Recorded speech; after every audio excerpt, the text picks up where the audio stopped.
আসসালামু আলাইকুম।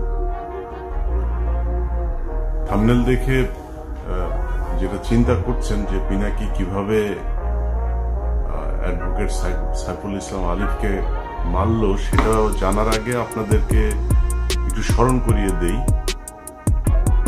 2019 সালে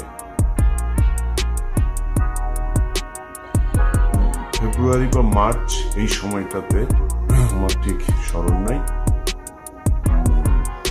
আমি একটা করেছিলাম, একটা ইসকন নিয়ে একটা পর্ব করেছিলাম। সেই ইসকনের পর্বটাতে দেখানো হয়েছিল যে ইসকন যে একটা জঙ্গি সংগঠন এবং এরা একত্রিত হচ্ছে, সংঘবদ্ধ হচ্ছে এবং এদের মূল টার্গেট হচ্ছে একটা বিশাল গণহত্যা চালানো। এটার জন্য তাদের অর্থ, তাদের ট্রান্সপোর্টেশন সুবিধা, তাদের অস্ত্র, তাদের সব ধরনের সুযোগ সুবিধা, এবং তারা যেটা করছিল সরকারি অফিসগুলোতে বড় বড় পদে যারা আছে তাদেরকে তারা টাকা পয়সা দিয়ে, নারী দিয়ে এইভাবে হাতে নিচ্ছিল। যে কারণে বিভিন্ন জায়গায় যখনই কোথাও কোনো আপনার এমনকি হিন্দুদের সাথেও তাদের বিভিন্ন মন্দির দখল নিয়ে গ্যাঞ্জাম হয়েছে, সেই গ্যাঞ্জামগুলোতেও দেখা গেছে ইসকনের সংখ্যা কম কিন্তু পুলিশ প্রশাসন সবসময় তাদের পক্ষে দাঁড়িয়েছে, যে কারণে তাদের সাথে পারা যায়নি। তো ওই সময় কিছু কিছু বিশেষজ্ঞ আছে, সেই বিশেষজ্ঞদের নাম বলতে চাই না, ঝামেলা বাধাইতে চাই না, কারণ 5 বছর অনেক যন্ত্রণা সহ্য করে আসছি, তো একটু শান্তিতে থাকতে চাই। হ্যাঁ, তো তারা বলেছিল ইসকন নাকি একটা তাবলিগ সংগঠনের মতো, এরা তাবলিগের মতো গান টান গায়, হ্যাঁ, এরা কৃষ্ণ ভাবনা করে, তো এটাই হচ্ছে তাদের মূল কাজ। এখন দেখেন বাংলাদেশের সবচেয়ে বিস্ফোরা হয়ে দাঁড়িয়েছে ইসকন। আমি ইসকনের এই হত্যাকাণ্ডে ডেইলি স্টারের একটা নিউজ গতকালকে করেছে, Chinmoy followers clash with cops in Chittagong, lawyer killed. এটা হচ্ছে ডেইলি স্টারের সংবাদ। আর প্রথম আলো নিউজ করেছে, সময় নিউজ করেছে, চট্টগ্রামে আইনজীবীকে হিন্দু ভেবে হত্যা করলো দুষ্কৃতিকারীরা। এরা আজকে এসে যে চেয়ারে বসছে না, এই চেয়ারে বসা লোকজন এরা এখন দেখাচ্ছে যে আইন, হ্যাঁ, পত্রিকার সামনে যা করা যাবে না, পত্রিকার সামনে এখানে নিউ ইয়র্ক টাইমস, তারপরে এখানে CNN, BBC সবকিছুর সামনে প্রোটেস্ট করে মানুষ। তো প্রোটেস্ট করা যাবে না কিছুর জন্য, ওইখানে যা প্রথম আলোর বিরুদ্ধে কিছু বলেন, প্রথম আলোর কারোর ধরে টান দেয় নাই, তো প্রথম আলোর সামনে গিয়েছে তারা গরু জবাই করে তারপরে মাংস খাবে চলে যাবে। এই আন্দোলন এরকম হওয়া উচিত ছিল কি না ছিল সেটা নিয়ে আপনার অবজারভেশন থাকতে পারে, কিন্তু পিনাকি যেটা করেছে সেটা করার পরে সেই লোকগুলো গিয়েছে, তাদেরকে মারধর করা হয়েছে, মারধর করার পরে তারপরে নিয়ে আবার আটকে রাখা হয়েছে। প্রথম আলোর বিরুদ্ধে কি করা হয়েছে? ওই লোকগুলির অপরাধ কি ছিল? সেখানে গরু জবাই করতে গিয়েছে, এটা অপরাধ। কিন্তু এই প্রথম আলো এই গেল 15 বছরে অন্তত 1500 মানুষকে অন্তত তারা খুন করেছে। অন্তত এখন পর্যন্ত জেলখানায় আপনার কি কোনো অনুমান আছে কত হাজার আলেম আটক আছে? যে কয়জন আলেম বের হয়েছে সেই কয়জন আলেমরা নিজেরাও এদের নাম টাম বলে না, এদের ব্যাপারে আমার মনে হয় ওনাদের কোনো চিন্তা ভাবনা আছে কিনা সেটাও জানি না। আমি ইলিয়াস, আমার কথা আপনাদেরকে বলে রাখি, আমি ইলিয়াস আমাকে এই হেল্প করতে চাই, আপনার কাছে এই হেল্প চাই না তো ভাই। আপনার কাছে জীবনে কোনোদিন কোনো পার্সোনাল ইন্টারেস্ট নিয়ে জীবনে ইলিয়াস যাবে না, কিন্তু আপনি এই যে আলেমরা এখন পর্যন্ত আটকে আছে, ডিজিটাল সিকিউরিটি অ্যাক্টে অনেক আলেম আটক আছে, আপনার সেখানে ভূমিকা কি?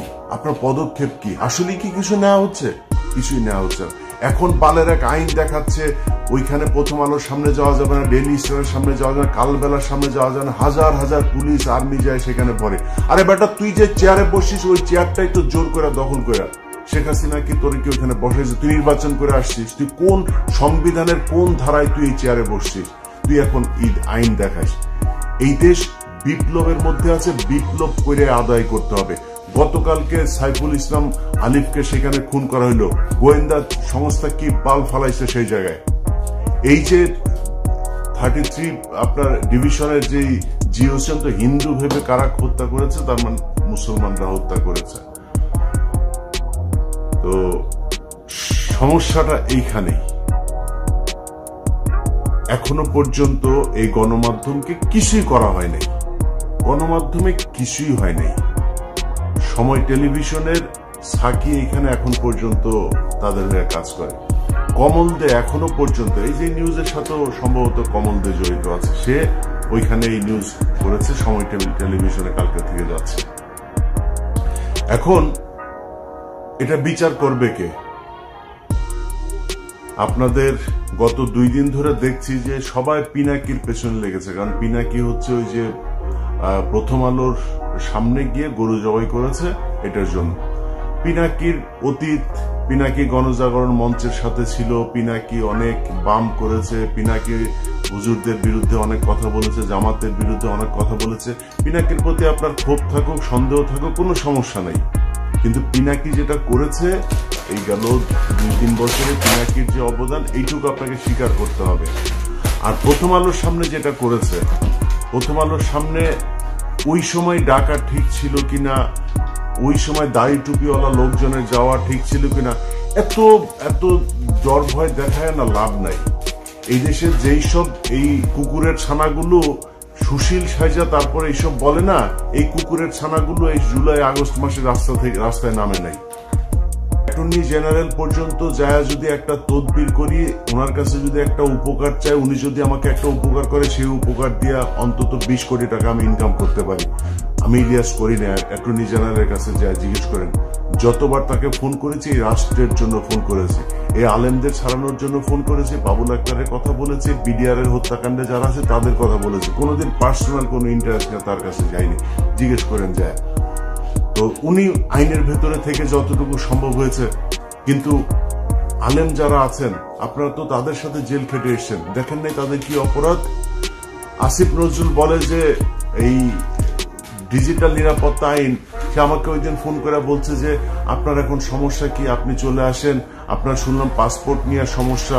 আরে আসিফ নজরুল, আপনি আমার পাসপোর্ট নিয়ে উনি দেখবেন। আরে আসিফ নজরুল ভাই, আপনি আমার পাসপোর্ট নিয়ে দেখবেন, আপনি এসবি রে বলেন না, পাসপোর্ট অফিসে বলেন না, ওদের যদি বাপের ক্ষমতা থাকে আমার পাসপোর্ট আটকায় রাখতো, ওদের বললেন ক্ষমতা থাকে। এই যে এখন জাহাঙ্গীর আলম ডিজিএফ এর চিফ, তার এখন তার কাজ কি, সে কি করছে? আসামিরা বাংলাদেশের ভেতরে এখন পর্যন্ত আছে, সে ধরছে না কেন? হত্যা মামলার আসামিরা ঘুরে বেড়ায়, তাদেরকে ধরা হয় না, কাজ কি আর্মির, সেনাবাহিনীর, গোয়েন্দা সংস্থার কাজটা কি? সাইফুল ইসলাম যে বের হলে ওকে মারবে জানে না? সামনেই তো ওরা ত্রিশূল নিয়ে দাঁড়ায় ছিল, এই খবর সেনাবাহিনীর কাছে ছিল না, মানলেন না কেন? পিনাকি যায় সেটা মারাইছে, তাহলে পিনাকির যেহেতু দোষ, তো পিনাকি এখানে প্রথম আলোর সামনে বিশাল ঘটনা ঘটলো, ওইটাও পিনাকি দোষ করছে, এই জন্য এটা ঘটছে। যারা এই 2 দিন সুশীল বাক্য ছাড়লেন তারা এটা ঠেকাইতে পারেন নাই কেন? যেই দিনের ঘটনা, যেদিন ঘটনা এই পিনাকির ওই ঘটনার পরে 5 জনকে ধরে নিয়ে গেল তেজগাঁও থানায়, সারা রাত তাদের বলা হলো সকালে ছেড়ে দিবে, সকালে বলছে যে তাদেরকে করে দিবে।